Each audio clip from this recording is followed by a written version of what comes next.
So Microsoft is finally doing their very first event with the Xbox Series X happening May the 7th, 2020. Let's get into it.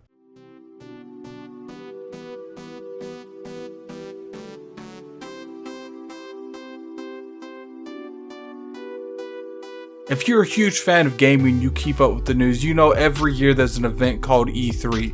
It's where all the publishers and all the developers come together and they show what's next for their brand, for their franchises, you know, regardless if it's a sequel or a new IP. This year, because of what's going on with the pandemic, that was actually canceled. So we're not having an E3 this year. And normally, you know, Sony and Microsoft, they have their press conferences and has a lot of third-party stuff in it, mixed with a bunch of first-party stuff as well. But one of the biggest questions that we had when this event was canceled is exactly what's Microsoft doing? You know, they did say that they had a replacement event for E3, but we had no idea exactly when it was, what type of conference it was going to be, if it was going to be all digital, if it was just going to be talking to an empty room, because right now with this, you know, the social gathering, we can't have a whole lot of people in one room like we normally would with these type of events. But the silence was finally broke when today Microsoft formally announced that they're going to have an event May the 7th. Now it does look like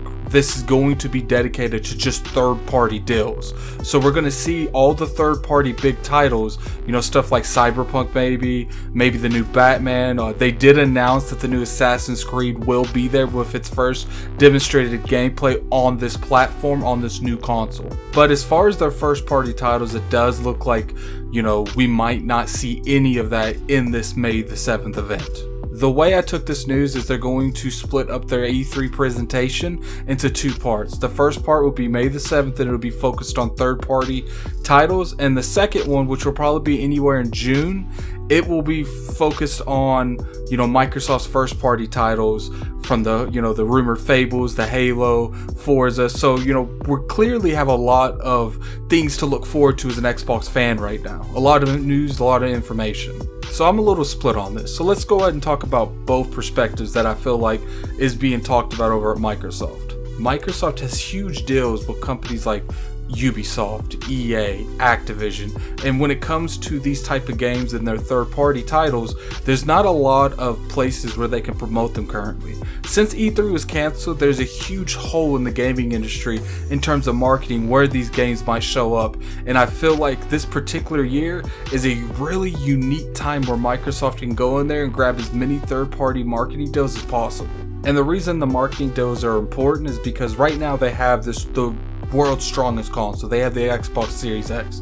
They need to take that power that they have with this Xbox Series X and they need to market it with these games, these third-party games that everyone's going to be playing, you know, the Maddens, the 2Ks, this new Assassin's Creed. Assassin's Creed is a big title, and if you show these people that your game runs better on these platforms and your game looks better on these platforms, it can help you sell these games in general. Not to mention when you're doing the marketing deals for these and you have at the end of every commercial for that respective game, Xbox, you know, not necessarily an Xbox exclusive, but when people see that at the Super Bowl Sunday, you know, they're not going to question what console that's in because they see Xbox right there. So it some kind of subconsciously attaches to the Xbox brand. Now you have the other argument on the other side of the street where, you know, I'm kind of a little bit in this area. I'm pretty much in the middle of the street, but I do have I am shifting a little bit more towards this argument that for the longest time, Microsoft, you've been getting attacked for your first party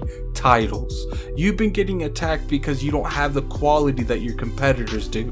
And I personally feel like if you do split this E3 conference up into two different presentations, it should be flipped. It should be you showing your games first. This is what we got in our stable. This is the stuff that you have to buy our console for. You have to play it on PC to get access to these titles. You can't get these anywhere else. I feel like right now the biggest stigma that's attacking them is that famous quote, Xbox got no games. You know, I've never agreed to that because there are plenty of good games. I love a lot of the games on the Xbox platform. Some of them I don't, some of them I do. But I do feel like this particular stigma is something that they should have attacked first, long before they did any kind of third-party title presentation. They should do this one first, and then in June you show the third-party stuff.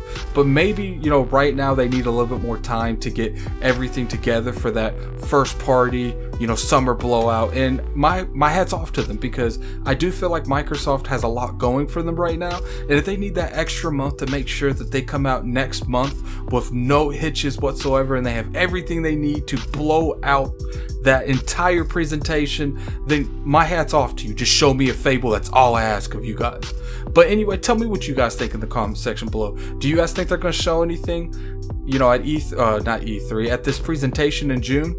Maybe they'll surprise us with some type of, you know, first party announcement at this one in May the 7th. Who knows? At this point, they did say they're focusing on third party, but I wouldn't say first party is entirely ruled out. But anyway, definitely hit that like button if you guys don't mind. Definitely subscribe to my content for future videos. And until next time, this is Gaming Addict. I'm out of here. Peace.